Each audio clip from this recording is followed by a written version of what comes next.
नमस्कार, ऊर्जा में आप सबका स्वागत है। दर्शकों, पिछली बार हमने जाना कि कर्म सिद्धांत क्या होता है। ये भी जाना कि हम अपने कर्मों का जैसा बीज बोएंगे वैसा ही फल पाएंगे। आज दर्शकों, हम जानेंगे कि मनुष्य में बीज बोने की जो प्रक्रिया होती है वो कैसी होती है। तो आइए इसी विषय में कुछ और प्रश्न पूछते हैं हमारे गुरुजी श्री गोयंका जी से।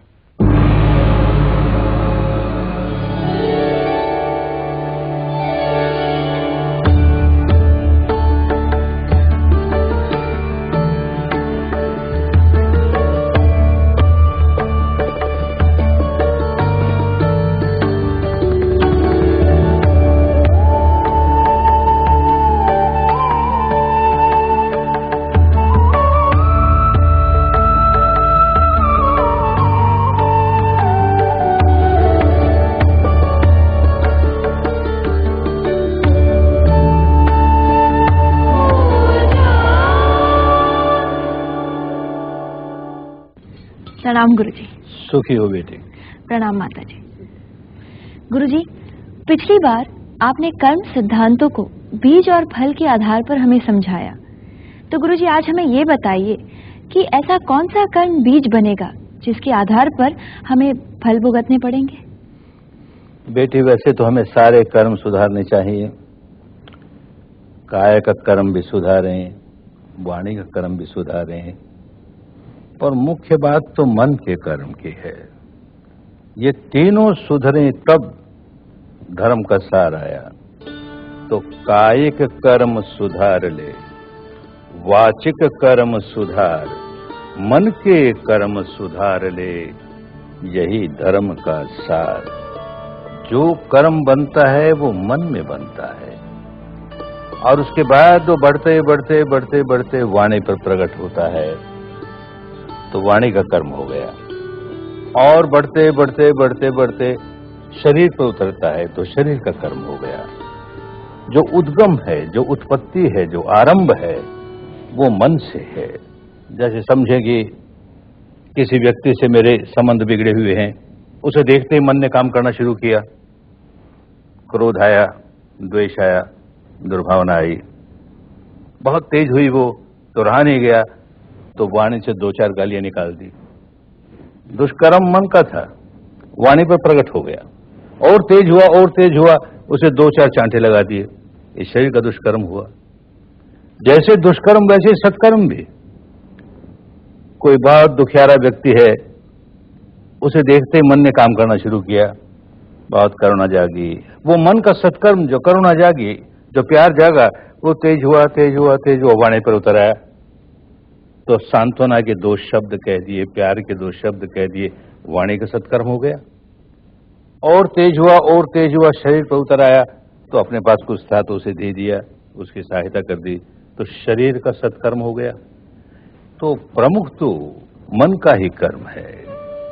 मन के कर्म सुधार ले, मन ही प्रमुख प्रधान।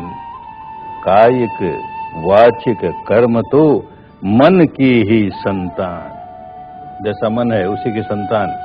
मन का कर्म जैसा है वैसा ही वाणी का होगा, वैसे ही शरीर का होगा। और उदाहरण से समझे, एक बहुत धनी व्यक्ति अपने साथ धन दौलत लिए हुए जंगल में यात्रा कर रहा है। सामने से कोई डाकू आया, उसने पहचान लिया ये आदमी बहुत धनी है और इसके पास बहुत धन है। उसके मन में लोभ जागा, वो उससे मांगता है, ये अपना धन कैसे दे दे? नहीं देता, तो उसे क्रोध आता है। तो क्रोध आता है तो अपनी छुरी निकाल के उसके पेट में भोंक देता है। परिणाम यह होता है कि वो व्यक्ति मर गया। एक घटना घटी। ऐसी एक और घटना, किसी आदमी के पेट में अल्सर हो गया, बीमार है, बहुत व्याकुल है, डॉक्टर के पास गया। उसने देखा भाला, कहा भाई अगर ऑपरेशन करें तो शायद ठीक हो जाओ तुम। ऑपरेशन थिएटर में ले गए, ऑपरेशन टेबल पर लेटाया, डॉक्टर ने अपना चाकू निकाला, उसके पेट को काटा, और संयोग ऐसा हुआ वो मर गया। डाकू ने भी वही काम किया कि उसके छुरी से ये धनवान व्यक्ति की मृत्यु हो गई। डॉक्टर ने भी वही काम किया कि उसकी छुरी से इस रोगी की मृत्यु हो गई। तो ये प्रकृति ये निसर्ग, ये कुदरत, या यूं कहो ये परमात्मा, दोनों को एक ही दंड देगा? असंभव है। चित्त की चेतना क्या?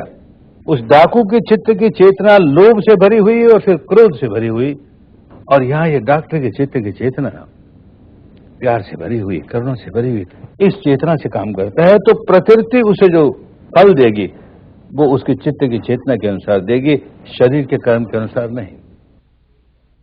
जैसे चित्त की चेतना फल वैसा ही होए, दुर्मन का फल दुखद ही और सुखद सुमन का होए। मन दुर्मल हुआ तो दुख ही आएगा, मन सुमन हुआ तो सुख ही आएगा। बुद्धि बताए नियम प्रकृति के, जैसा मन की चेतना है ठीक उसी प्रकार फल आएगा। गुरुजी बहुत अच्छा उदाहरण दिया आपने। हम अक्सर अपने मन के कर्मों पर कम ध्यान देते हैं। गुरुजी आपसे बातचीत जारी रहेगी, हम लौटते हैं छोटे से ब्रेक के बाद।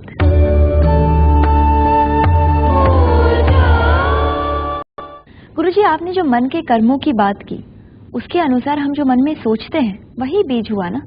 तो फिर हमें शरीर और वाणी पर नहीं बल्कि अपने मन के कर्मों पर ही ध्यान रखना चाहिए। बिल्कुल ठीक। अगर हमने मन के कर्मों पर पहरा लगा दिया तो वाणी के कर्म अपने आप ठीक होंगे, शरीर के कर्म अपने आप ठीक होंगे। पहरा मन पर लगाना है, और मन में भी ये देखते रहना है कि मन में जो कुछ जागा वो चेतना कैसी उसकी। जैसे चित्त की चेतना वैसा ही कर्म। तो चेतना हं कम्मं वदामि भिक्खवे, जो चित्त की चेतना है उसी को मैं कर्म कहता हूं। अपने अनुभव की बात कहता है, और अनुभव ऐसा जो हर व्यक्ति अपनी अनुभूति पर उतार सके। बुद्ध ने कह दिया इसलिए मानना होगा, ये ठीक नहीं। बुद्ध ने कह दिया उसे स्वयं भी जानना होगा और जान करके मानना होगा। मनो पुबंगमा धम्मा मनो सेठा मनोमया। सारे धर्म कर्म पहले मन में जागते हैं, और फिर क्योंकि मन में जागते हैं इसलिए मन ही प्रमुख है, मन ही प्रधान है, मन ही श्रेष्ठ है। और जो परिणाम आ रहे हैं हमारे जीवन में, जो कुछ हो रहा है वो सारा मनोमय मन का ही परिणाम है। तो मनोपुबंगमा धम्मा, क्योंकि पहले आरंभ हुआ मनोसेठा मनोमया मनसा चे पदुत्थे न भासति वा करोति वा। मन प्रदुष्ट हो जाए, प्रदुष्ट हो जाए माने मैला हो जाए, उसमें द्वेष जागे, दुर्भावना जागे, मैल ही जागे किसी तरह का, और उस मैल के आधार पर मनसा चे पदुत्थे न भासति, कुछ बोलता है, करोति वा, शरीर से कुछ करता है, तो क्या होता है उसका? ततो नंग दुख मनवेति चक्कंग बहतो पदम। उसके पीछे दुख ऐसे लग जाता है, ऐसे लग जाता है जैसे बैलगाड़ी पर जुते हुए बैल के पीछे उस बैलगाड़ी का चक्का लग गया। अब वो बैल कहीं भागे, उसके पीछे चक्का है, कहीं भागे, इस स्थान पर जाए कि उस स्थान पर जाए, इस देश में जाए कि उस देश में जाए, इस लोक में जाए कि उस लोक में जाए, दुख पीछे लगा हुआ है। ठीक इसी प्रकार मनसा चे प्रसन्नेन भासति वा करोति वा। मन प्रसन्न है, पुरानी भाषा है, उन दिनों प्रसन्न कहते थे निर्मलता को। चित्त निर्मल है, उसमें मैल नहीं है। मैल नहीं है तो मैत्री है, करुणा है। ऐसे प्रसन्न चित्त से, निर्मल चित्त से जब कुछ भासति बोलता है, करोति शरीर से कुछ कर्म करता है, तो ततो नंग सुख मन वेति छाया वे अनुपायनी। उसके पीछे सुख लग गया, ऐसे लग गया जैसे हमारी छाया हमारे पीछे लग गई। तो जैसे बुरे चित्त का, मैले चित्त का दुख पीछे लग जाता है, ऐसे निर्मल चित्त का सुख हमारे पीछे लग जाता है। इसलिए हमको मन के कर्मों की तरफ जाना चाहिए, देखना चाहिए मन में कैसी चेतना जाग रही है, निर्मल चित्त की चेतना जाग रही है कि मैले चित्त की चेतना जाग रही है, उसके प्रति सजग रहें, और जो बुरी है उसे निकालें, जो अच्छे उसे सुधार, उसे रखें। गुरुजी ये तो बड़ी अच्छी बात कही आपने, लेकिन गुरुजी हम ये कैसे सोचे, कैसे समझे कि हमारे भीतर ठीक वैसा ही हो रहा है? देखो बेटी, इसीलिए ये विद्या खोज निकाली गई कि भीतर क्या हो रहा है। अधिकतर बाहर जो कुछ होता है उसी को महत्व देते हैं। बाहर कोई घटना घटी और तुरंत हमारा मन चलायमान हो गया, उसने प्रतिक्रिया करनी शुरू की, तो जब चलायमान हुआ तो किस ओर झुका? पुरानी भाषा है नति माने झुकाव। मन जब चलायमान हुआ बाहर की किसी घटना को देखकर, व्यक्ति को देखकर, स्थिति को देख करके, तब उसका झुकाव किस तरफ हुआ? तो नति अगर गलत हुई है तो अवनति ही अवनति होगी। ये नति ठीक हुई है तो उन्नति ही उन्नति होगी, और अवनति होगी तो दुर्गति होगी, उन्नति होगी तो सदगति होगी। जो यथार्थ है, यथाभूत है, इस क्षण क्या हुआ, बाहर घटना जो भी घटी, मेरे भीतर क्या हुआ, मेरे भीतर जो झुका हुआ मन का वो दुर्गति की ओर हुआ, क्योंकि मैंने क्रोध जगाया, द्वेष जगाया, दुर्भावना जगाई।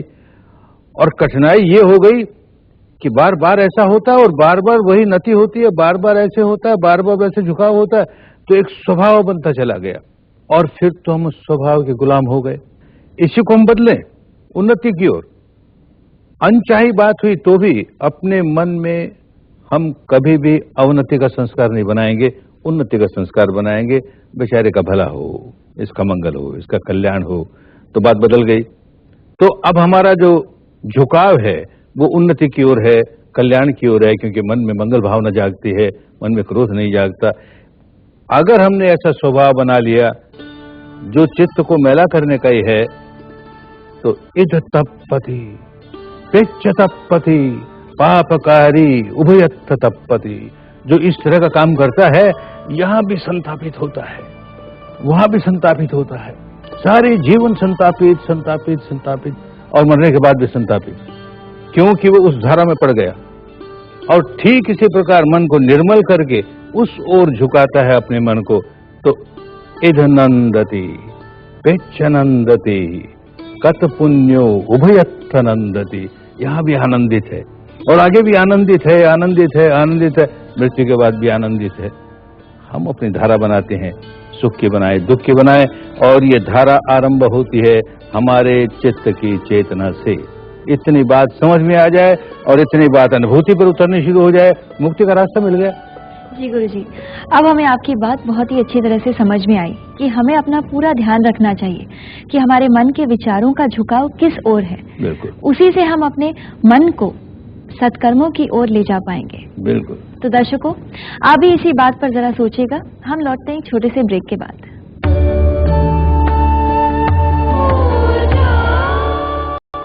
गुरुजी, हमें दर्शकों से इतने ज्यादा प्रश्न प्राप्त हुए हैं कि इस एपिसोड का बाकी समय लगता है इन प्रश्नों के उत्तर में ही जाएगा। बहुत अच्छा। प्रश्न पूछ रहे हैं योगेश पांडे जी गोरखपुर से। आपने कहा कि कर्म का फल तुरंत मिलता है, पर अक्सर ये कहा जाता है कि कई कर्म विपाक कितने ही जन्मों के बाद उभर आते हैं।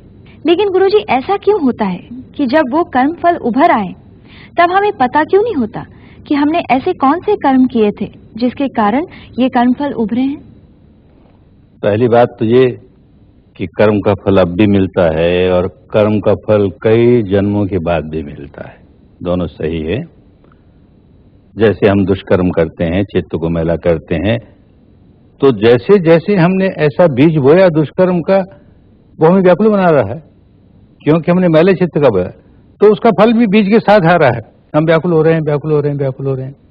लेकिन हमने ऐसा स्वभाव बनाया कि जो पत्थर की लकीर की तरह बनता चला गया, बहुत गहरा, बहुत गहरा।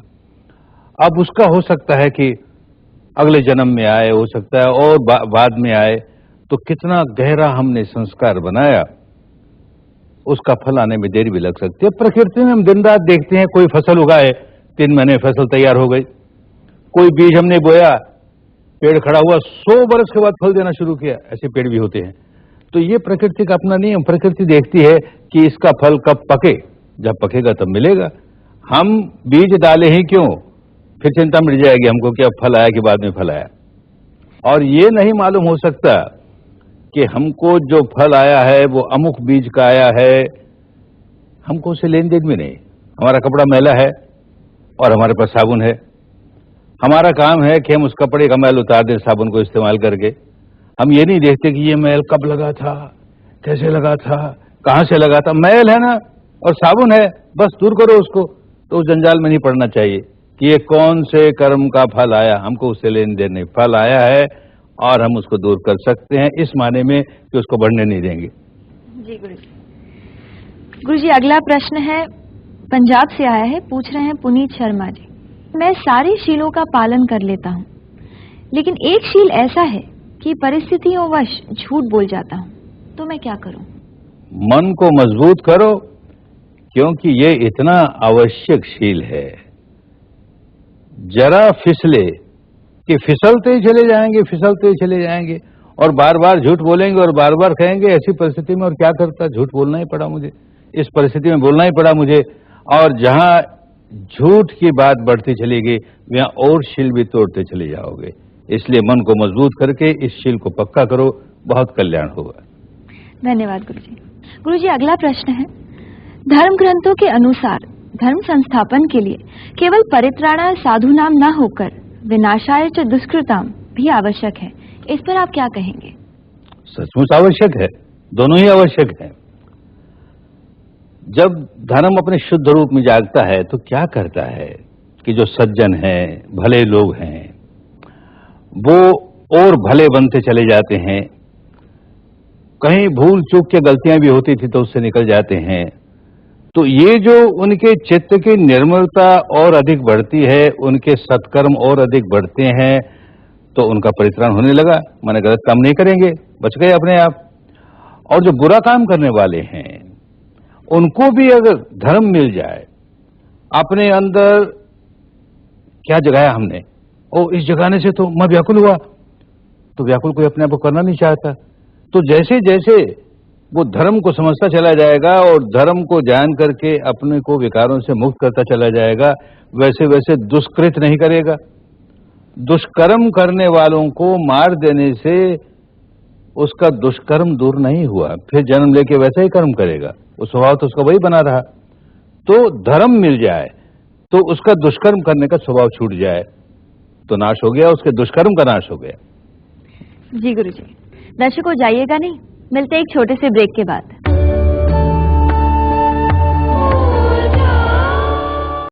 गुरुजी, अगला प्रश्न पूछ रही है सीमा जी कैलकाटा से। वो पूछती है कि कोई ऐसा व्यक्ति जो स्वभाव से ही पापी है और सुधरे ही नहीं, तो उसे तो दंड देना ही होगा ना? ये कैसे मान लिया जाए कि कोई व्यक्ति सुधरेगा ही नहीं? अगर उसे ये समझ में आ जाए कि मैं जब पाप कर्म करता हूं या करती हूं तो देखो कितना अपने आप को दुखी बनाती हूं, ये समझ में आने लगे, सुधारना शुरू हो जाए। सुधारने का प्रयत्न ही नहीं हो तो क्या किया जाए? और ऐसा नहीं होता कि एक व्यक्ति हमेशा पाप ही पाप करेगा, पाप भी करता होगा, पुण्य भी करता होगा, दुष्कर्म करता होगा, सत्कर्म करता होगा।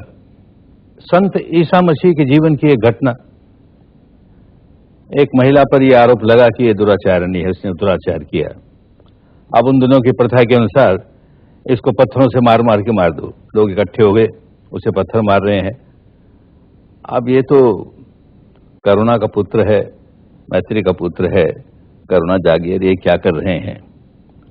तो कहा, रुको भाई, मुझे एक बात तो बताओ कि जो इसे मार रहे हो दुराचार की वजह से, तुम लोगों में से वही मारे जिसने कभी दुराचार नहीं किया हो। एक बार भी दुराचार किया तो तुम मारने के अधिकारी नहीं हो। वही, आप दुराचार तो सबने किया है, कम किया है कि ज्यादा किया है। तो आदमी पहले अपने आप को सुधारे, तब दूसरे को सुधारने का प्रयत्न करे। जो अपने को ही नहीं सुधार सका वो दूसरे को क्या सुधारेगा? और मार देने से किसी समस्या का समाधान नहीं हुआ, सुधार देने से हुआ। जी गुरुजी। गुरुजी, अगला प्रश्न पूछ रहे हैं किशोर जी रायपुर से। एक प्रचलित मान्यता ऐसी भी है कि ये सारा संसार ईश्वर का बनाया हुआ है, हमें भी वही जीवन देता है। गुरुजी, अगर ऐसा ही है तो ये मन भी तो उसी का बनाया हुआ है और जैसा वो चाहेगा वैसा ही होना है, तो ये सारी एक्सरसाइज क्यों करें? ये अपने आप को धोखा देने की बात है।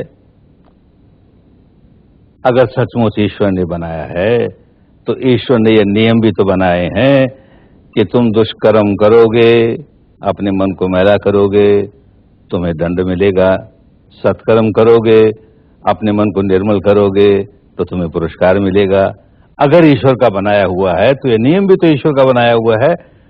तो अगर उसे खुश करना है तो उसके नियम के मुताबिक जीवन ढालें। ये तो अपने आप को धोखा देने के लिए दुष्कर्मों से बाहर निकल नहीं सकते, तो एक आंसर ये दे दिया कि हम क्या करें, ईश्वर की मर्जी, वो करे सो हो, उसने किया तो इसलिए हम कर रहे हैं। बुरा काम किए भी जाएंगे और सारा दोष उस ईश्वर पर थोपते चले जाएंगे। बचो, अपने आप को बचाओ, तुम जिम्मेदार हो अपने दुष्कर्मों के, और तुम ही दुष्कर्मों के बाहर निकल सकते हो, कोई दूसरा निकालने वाला नहीं। गुरुजी, सच कहा आपने।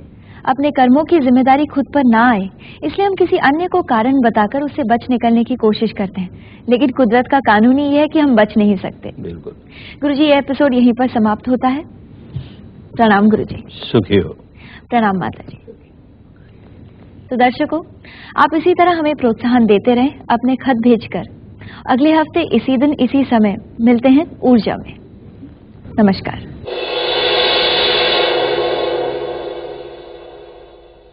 हमारा पता है ऊर्जा, Zee network, post bag number 1, Andheri east, Mumbai 99, India, TVC। Email response@znetwork.com।